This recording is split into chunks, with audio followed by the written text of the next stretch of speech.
Ladies and gentlemen, welcome back to the analysis of YOLENO TV. I hope you're well from wherever you're watching this channel. I'd like to start this session by appreciating you so much for making this channel grow. If you wish to support us, just subscribe to our channel and give this video a like. RAILA is currently speaking at a conference on democracy in Upper Hill. By mere rhetorics, by talking and making promises to the people, empty promises.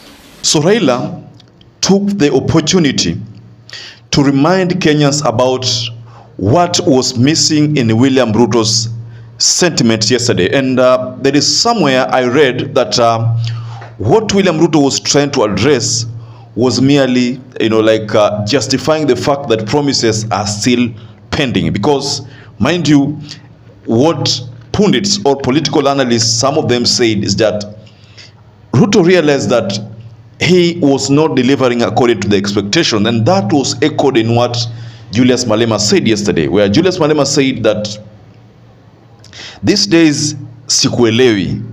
The things you said during campaigns are not the same things you're doing. The things you talked about regarding de-dollarization is not the same thing that which you are doing right now. So RAILA has reminded William Ruto that you were speaking, it's as if you were speaking to people living in the moon. I don't know whether you understand that part. It's as if you are speaking to people living in the moon. Because if you listen to the speech, you are very observant of the speech, then it's as if Ruto was speaking to rich people. People who have a lot of money, a lot of wealth. Those are people who can now afford any kind of taxation, any kind of, whether punitive taxation, they can literally afford those. So, RAILA reminded William Ruto about the speech he made in Parliament yesterday, and said that he was following that speech keenly, and he did not address what Kenyans wanted to hear. And to support that, just listen to this video. Said this broadly, by mere rhetorics, by talking and making promises to the people, empty promises. The effectiveness of government by key initiatives, including the Hata Fund, should be reviewed by a forum comprised of the government, political parties, the business community, and the civil society. This is what should be happening. And if this happens, we will be able to come up with proper solution to the problem that we are facing today. The government today is living in denial. If you listen to the State of the Nation address yesterday, if you are talking to some people who are living in planet Moon, you are not being realistic to problems confronting this country. And these problems must be confronted frontally, not by trying to give diversions here and there. We have said today that the cost of living is real and is killing the people. It has to be addressed if you are going to actually relieve the plight of the people of this country. This is our position as Azimio. Yes, that is what RAILA said in regards to what happened yesterday. Of course, there are so many people who have talked about what happened yesterday. There were reactions from Azimio MPs, there were reactions from Kenya Kwanza MPs. Of course, Kenya Kwanza MPs, what you would hear from them was just to justify the fact that William Ruto made those statements. They had to support, even if it's not making them, it's not making sense, but they had to support. That's why you find that even in this clip, the president must apologize to this country in his State of National Address on all the projects he made. Why would a Kenyan who is born in another country today be able to pay 1.2 million to become a citizen of this country? Yes. How do you tax a Kenyan and then you form an enterprise to start charging them for being born abroad? How do you do that? Let me say this, Trevor. Mr. Kagusha, let me finish. I gave you time. I gave you time. Because you don't feel the pain of the people of this country. And it's very embarrassing if you don't feel the pain of the people. Senator Eddie, tell him, Senator Eddie. Tell him. I gave you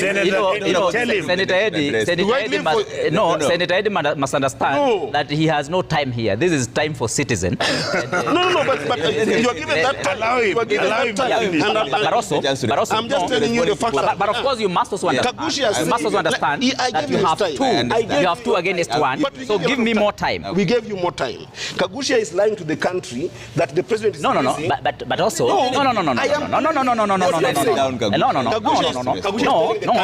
I can't allow him. I can't also allow him to parry my statement. You can't say I'm lying to the nation when in fact Eddie is the one who is lying. Let me tell you why Eddie is lying. Let me tell you why Eddie is lying. No, but also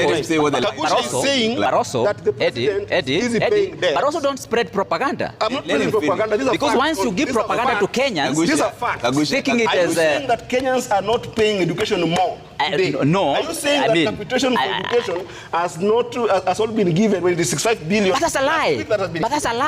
It's a lie. Clarify. It's a lie. Down, I'll give you a chance. Give me the numbers. But Eddie, you know you're lying. I'll give you the numbers. Are you saying that the president hasn't borrowed 1.2 trillion? Trevor, what I want to tell Kagusha today is that we do not expect a state of the nation address from the president.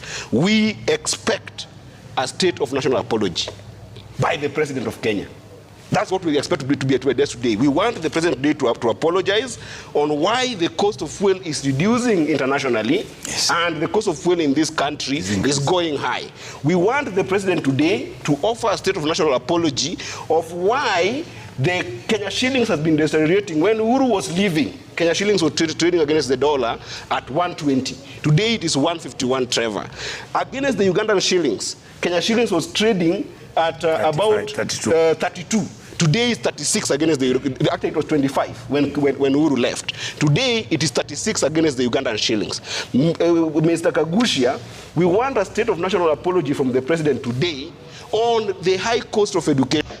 Because honestly, if you are observant again on ile swala zima la Ruto kuongelea mambo ya cost of living, if you are very observant from what Raila-Amolo Odinga said, you will realize that the KK regime are still dodging the real issues. What they are talking about other issues and are dodging the real issues. Let me give you a little story about what Ruto said regarding unga being at 145 to 180.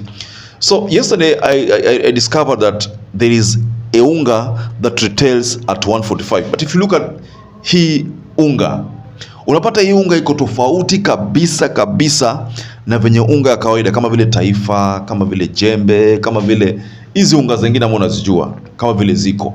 So hii unga inasemekana kama ile unga imeenda kapelekwa kwa kisiagi ikasiagwa na haijafanywa ile kichungi nyingi, haijafanywa kuchungwa. Yani it is totally different.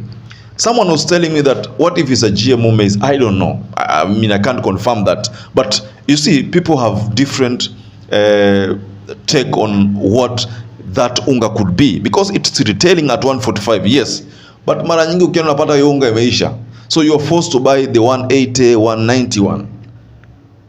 So now someone was saying that why not just bring about bei moja? So if it's 180 it is 180, if it's 140 it's 140 across all unga. That is the only way you can get to say that now unga imeshuka. But me saying that kuna unga 145 na kuna unga 190 ama 200, that is psychologically trying to play with people's minds. That's what I make from what is happening. Because the truth of the matter is that kama unga 145, si basi 145 kila mali. Kwa nini iwe 150 huku, 160 180 na kile ukienda kwa duka kuna ile 145 unga hakuna. Na first of all ukinunua, the way hiyo unga iko is totally different.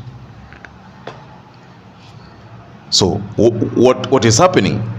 It's for that reason that Raila has told William Ruto that you should know that you're speaking to people who are not in the moon. These are people living here on earth, hapa Kenya, and they're facing the real high cost of living. So what do you make about what Raila Odinga said regarding that speech from William Ruto yesterday? Just go below the comment section and tell us what you think about it. Now, to those who have not subscribed to this channel, I'd like to kindly urge you to subscribe to this channel, give this video a like, and to those who have supported our channel by subscribing, liking, or sharing our video, I want to admit that I'm forever grateful for that support, because without that support, this channel could not have grown. So until we catch up again, stay safe and stay blessed.